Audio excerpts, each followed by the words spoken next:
وبرکاتہ نحمدہ ونصلی علی رسولہ الکریم اما بعد اعوذ باللہ من الشیطان الرجیم بسم اللہ الرحمن الرحیم رب اشرح لی صدری ویسر لی امری واحلل عقدۃ من لسانی یفقہوا قولی رب اشرح لی صدری ویسر لی امری واحلل عقدۃ من لسانی یفقہوا قولی رب اشرح لی صدری ویسر لی امری واحلل عقدۃ من لسانی یفقہوا قولی۔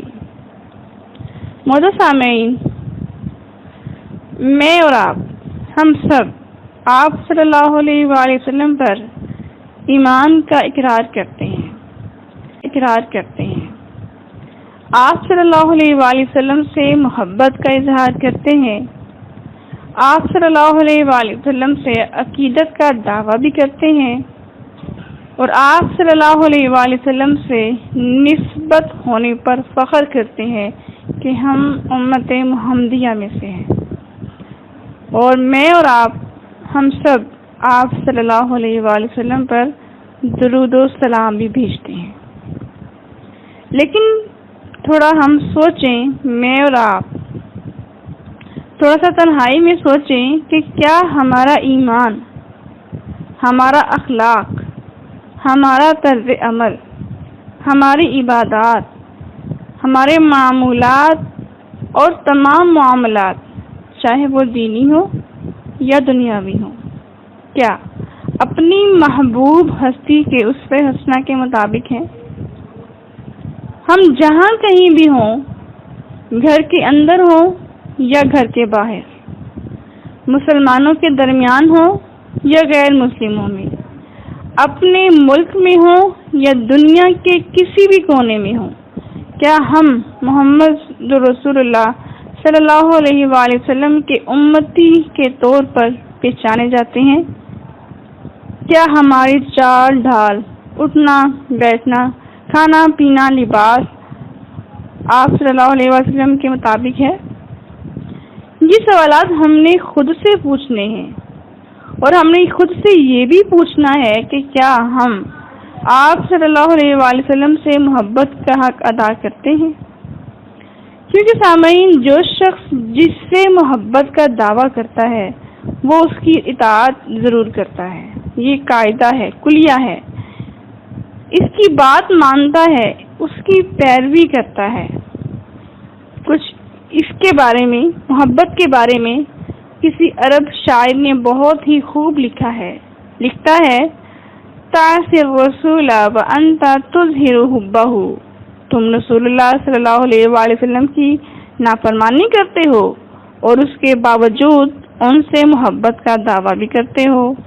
ھذا لعمری فی الزمان بدیع، میری عمر کی قسم یہ تو زمانے میں نرالی ہی بات ہے۔ لو کان حبک صادقا لاطعتہ، اگر تم اپنی محبت میں سچے ہوتے تو ان کی اطاعت کرتے، یعنی حضور صلی اللہ علیہ وآلہ وسلم کی اطاعت کرتے۔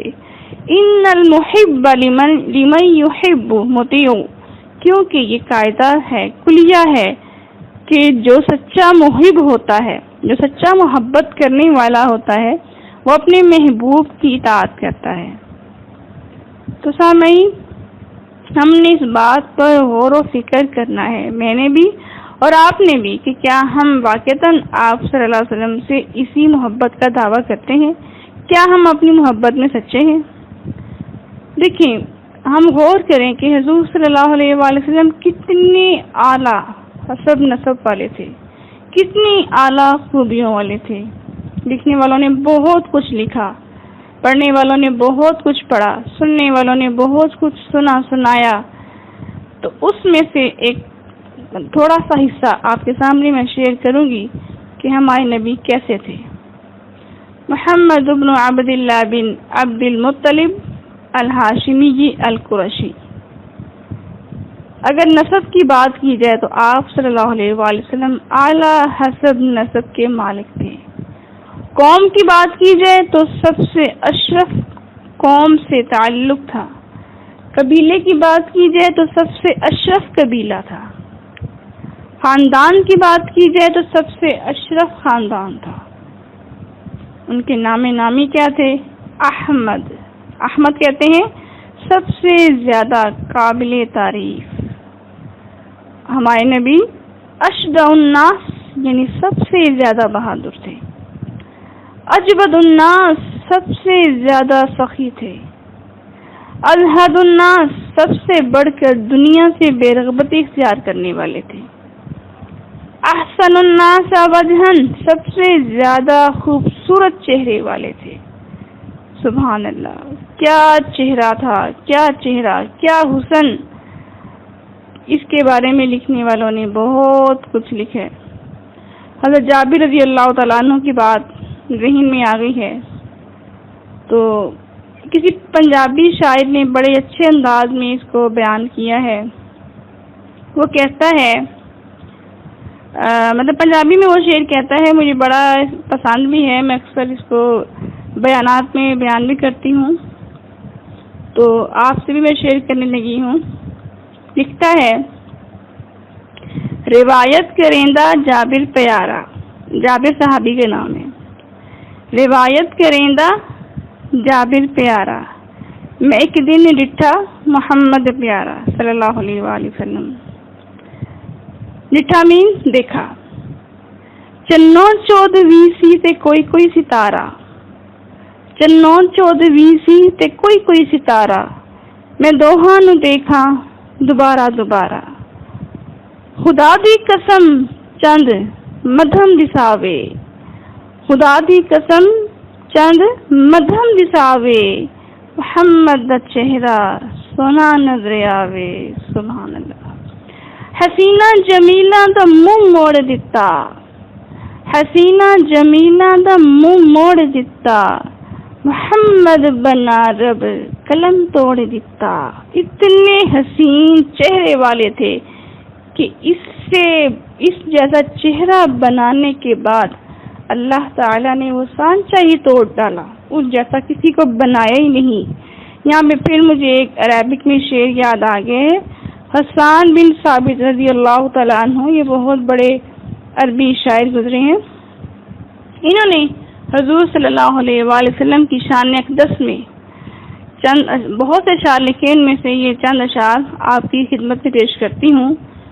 وَأَحْسَنُ مِنْكَ لَمْ تَرَ قَطُّ عَيْنِي وَأَجْمَلُ مِنْكَ لَمْ تَلِدِ النِّسَاءُ خُلِقْتَ مُبَرَّأً مِنْ كُلِّ عَيْبٍ كَأَنَّكَ قَدْ خُلِقْتَ كَمَا تَشَاءُ. اب ان کا ترجمہ بھی سن لیں. وَأَحْسَنُ مِنْكَ لَمْ تَرَ قَطُّ عَيْنِي، آپ صلی اللہ علیہ وآلہ وسلم سے حسین اور جمیل میری آنکھوں نے کبھی کوئی دیکھا ہی نہیں.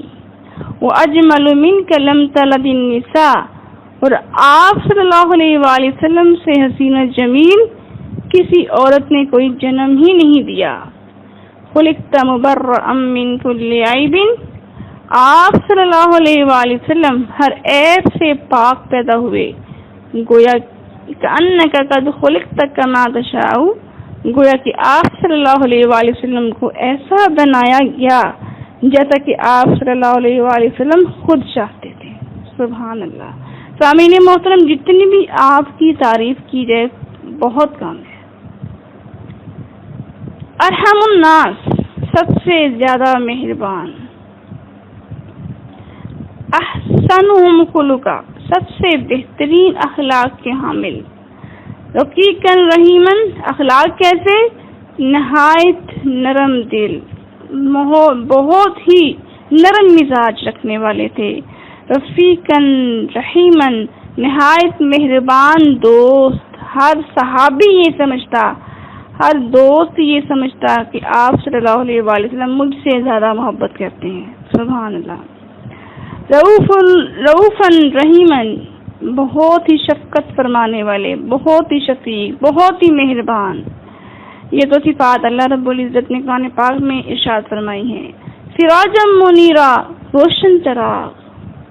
خاتم النبیین نبیوں کو ختم کرنے والے، اور رحمت للعالمین تمام جہانوں کے لیے باعث رحمت. انشاءاللہ تعالی یہ جو میں نے ابھی آپ کے سامنے تھوڑی سی آپ صلی اللہ علیہ وسلم کی خصوصیات بتائی ہیں، انشاءاللہ میری کوشش ہوگی کہ میں ان کے بارے میں تھوڑا تھوڑا ضرور آپ کے سامنے کسی لیکچر میں ضرور ایکسپلین کروں، انشاءاللہ تعالی کروں گی۔ اب ہم بات کرتے ہیں، دیکھیں میں نے پہلے بات کی تھی کہ ہمیں چاہیے کہ ہم حضور صلی اللہ علیہ وسلم سے محبت کا دعویٰ کرتے ہیں تو ہمیں چاہیے کہ ہم ان کا کہنا مانیں، جیسا انہوں نے کھایا ویسا کھائیں، جیسا انہوں نے لباس پہنا ویسا ہم پہنیں۔ اسی لیے آج میں آپ سے حضور صلی اللہ علیہ وسلم کے کھانے پینے کے بارے میں کچھ ڈسکس کروں گی کہ آپ صلی اللہ علیہ وسلم کا کھانے پینے کا معمول کیا تھا، کیسے وہ کھاتے پیتے تھے۔ کھانا بسم اللہ پڑھ کر شروع کرتے، اور یہ مسنون دعا بھی ہے، بسم اللہ وعلی برکت اللہ۔ دائیں ہاتھ سے کھاتے، اپنے سامنے سے تناول فرماتے، 3 انگلیوں سے کھاتے، کھانے کے بعد انگلیاں چاٹ لیتے۔ 3 انگلیاں کون سی؟ احادیث میں آتا ہے شہادت کی انگلی، درمیانی انگلی اور یہ سبابہ وسطیٰ، یعنی کہ درمیان والی جو انگلی ہے اس کے ساتھ والی انگلی۔ 3 انگلیوں سے کھاتے اور کھانے کے بعد انگلیوں کو چاٹ لیتے۔ کھانا کھاتے ہوئے ٹیک نہیں لگاتے تھے، احادیث میں آتا ہے کانا یجلس علی الارض، آپ صلی اللہ علیہ وآلہ وسلم زمین پر بیٹھتے، ویأکل علی العرش، اور زمین پر کھاتے تھے۔ اس کا بہترین طریقہ کیا ہے کہ زمین پر بیٹھ کر کھانا کھانے کے لیے چٹائی بچھانا، دسترخوان لگانا، اور دسترخوان پر برتن لگا کر سارے گھر والے بیٹھ جائیں اور کھانا کھا لیں، سنت بھی ادا ہو جائے گی اور ایک وقت میں کھانا بھی لوگ تناول کر لیں گے۔ کانا لا یأکل شیئا حتی یعلم ما ہوا، آپ صلی اللہ علیہ وآلہ وسلم کوئی چیز اس وقت تک نہیں کھاتے تھے جب تک کہ وہ جان نہ لیتے کہ وہ کیا چیز ہے، یعنی صدقے کی چیز ہے، پکی ہوئی کیا چیز ہے، کھانا بہتر ہے یا نہیں بہتر، تو وہ خوب چھان پھٹک کے کھاتے ہیں۔ ہماری طرح نہیں کہ جو آیا کھا لیا، جب آیا کھا لیا، 3 ٹائم کھا لیا، 5 ٹائم کھا لیا اور پھر جی کہہ لیے جی ہم ڈائٹنگ پہ ہیں، ایسے نہیں تھے۔ آپ صلی اللہ علیہ وسلم بہت کم کھاتے، اور لیکن جب کھاتے تو باقاعدہ اس کا جائزہ لے کر کھاتے تھے، کسی کھانے میں عیب نہیں نکالتے تھے۔ سب سے اہم پوائنٹ، خواتین بیچاری کھانا بناتی ہیں، کبھی ہو جاتا ہے، کبھی کھانے میں نمک زیادہ ہو جاتا ہے، کبھی مرچ زیادہ ہو جاتی ہے، تو شوہر حضرات ڈانٹتے ہیں، کھانے میں نقص نکالتے ہیں۔ ایسا نہیں ہونا چاہیے۔ دیکھیں کھانا بنانے میں کبھی کبھی ایسا ہو جاتا ہے تو عیب نہیں نکالنا چاہیے، کیونکہ احادیث میں آتا ہے کہ آپ صلی اللہ علیہ وسلم کو اگر کھانے کے دوران کوئی چیز پسند نہ آتی تو آپ اس میں سے عیب نہیں نکالتے تھے، لیکن آپ اس کو کھاتے نہیں تھے، آرام سے ہاتھ ہٹا لیتے اور کھاتے نہیں تھے، عیب بھی نہیں نکالتے تھے۔ اگر کوئی ایسا کیس ہو جائے تو عیب نہیں نکالنا چاہیے، آرام سے کھانے کو چھوڑ دینا چاہیے۔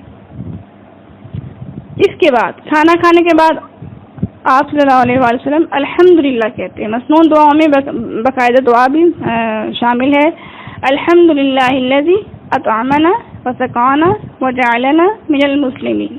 اگر کسی کو یہ دعا نہیں آتی پوری تو وہ صرف الحمدللہ بھی کہہ سکتا ہے۔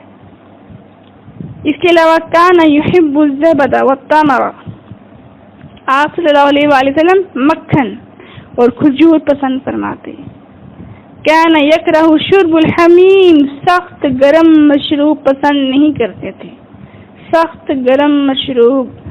تو آج کل ہماری چائے ہے تو چائے بھی سخت گرم نہیں پینی چاہیے، کیونکہ سنت ہے کہ آپ صلی اللہ علیہ وآلہ وسلم سخت گرم روٹی نہیں کھاتے تھے، سخت گرم کوئی پینے والی چیز جو ہے اس کو وہ پیتے نہیں تھے۔ اس کے علاوہ کان احب الشراب الیہ الحلو البارد، پینے میں آپ صلی اللہ علیہ وآلہ وسلم ٹھنڈی اور میٹھی چیز آپ کو بہت زیادہ پسند تھی، یعنی وہ چیز جو جس کی تاثیر ٹھنڈی ہوتی اور وہ چیز جو کھانے میں میٹھی ہوتی، آپ صلی اللہ علیہ وآلہ وسلم بہت شوق سے اس کو کھاتے تھے۔ اس کے علاوہ یحب الحلوى والعسل، آپ صلی اللہ علیہ وآلہ وسلم حلوہ اور شہد پسند کرتے تھے۔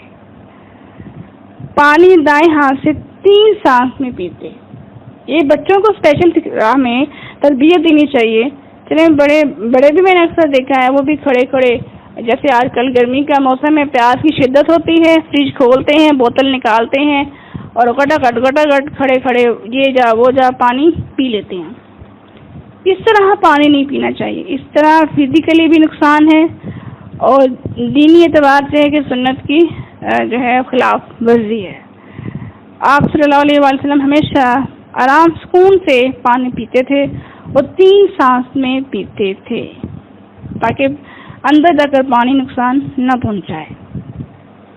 کھانے میں آپ صلی اللہ علیہ وسلم دوسروں کو شریک کرنا پسند کرتے تھے۔ انس رضی اللہ تعالیٰ عنہ جو آپ کے اسپیشل خادم تھے، فرماتے ہیں، ان سے فرماتے تھے کہ انس دیکھو، اگر کوئی ہے جو میرے ساتھ کھانے میں شریک ہو جائے تو اس کو بلا کر لاؤ۔ یعنی آپ صلی اللہ علیہ وآلہ وسلم اپنے ساتھ کھانے میں شریک کرنا پسند فرماتے تھے اور آپ چاہتے تھے کہ کوئی نہ کوئی ضرور ان کے ساتھ کھانے میں شرکت کرے۔ اور آج ہم لوگ دیکھ لیں، کھانا کھانے کے دوران یا کھانے کے وقت میں کوئی مہمان آ جائے جس نے انفارم نہ کیا ہو، جس نے کال نہ کی ہو، تو ہمارے کیسے تیوری آتی ہے، کیسے ہمارے چہرے پہ بال آ جاتا ہے، کیسے ہمارا چہرہ غصے سے سرخ ہو جاتا ہے۔ حالانکہ مہمان جو ہے وہ اپنا رزق خود لے کر آتا ہے اور مہمان تو سراسر اللہ کی رحمت ہوتے ہیں۔ پہلے لوگ مہمانوں کی آمد پر بہت خوش ہوا کرتے تھے، بہت زیادہ خوش ہوا کرتے تھے۔ آج لوگوں کے لیے مہمان جو ہے یا جو مہمان نوازی ہے وہ کیا بن گئی ہے؟ مصیبت بن گئی ہے۔ سارے عام کھلے منہ کہتے ہیں کیا مصیبت آ گئی ہے، کیا مصیبت سر پڑ گئی ہے۔ یعنی اگر ایک ٹائم کا یا ایک دن کا کھانا بنانا پڑ جائے تو اس کو مصیبت کا نام دیا جاتا ہے۔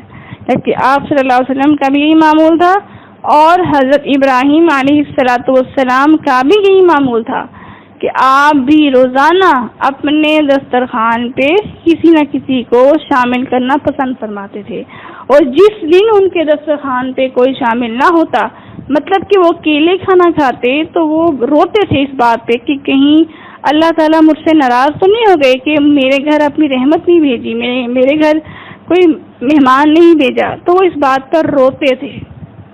سامعین، میں نے اور آپ نے ان ساری باتوں میں غور کرنا ہے اور ہم نے یہ سوچنا ہے کہ کیا واقعی ہم کھانا ایسے کھاتے ہیں؟ کیا ہماری کھانے کی پینے کی عادات یہی ہیں جو آپ صلی اللہ علیہ وآلہ وسلم کی تھیں؟ اگر تو یہی ہیں، الحمدللہ ثم الحمدللہ، اللہ تعالیٰ ہمیں سب کو اس پر جو ہے پابندی کرنے کی توفیق عطا فرمائے۔ شکر ادا کرنا چاہیے اگر ایسی عادات ہیں، لیکن اگر خدا نخواستہ نہیں ہے تو پھر ہمیں اللہ سے بھی معافی مانگنی چاہیے اور یہ بھی معافی مانگنی چاہیے اللہ تعالیٰ سے کہ یا اللہ آپ بھی معاف کر دیجئے اور ہمیں سنت پر عمل کرنے کی توفیق عطا فرما دیجئے تاکہ کل ہم آپ صلی اللہ علیہ وسلم کی شفاعت سے محروم نہ ہو جائیں۔ جو جتنی سنت کی پیروی کرے گا وہ آپ صلی اللہ علیہ وسلم کی اتنا ہی قریب ہوگا اور اس کے لیے شفاعت کے چانسز زیادہ ہیں۔ دعا کرتی ہوں کہ اللہ تعالیٰ مجھے اور ہم سب سننے والوں کو آپ صلی اللہ علیہ وسلم سے سچی محبت کرنے والا بنائے، سچی پکی محبت کرنے والا بنائے، سچا پکا ان کا امتی بنائے۔ وآخر دعوانا ان الحمد للہ رب العالمین۔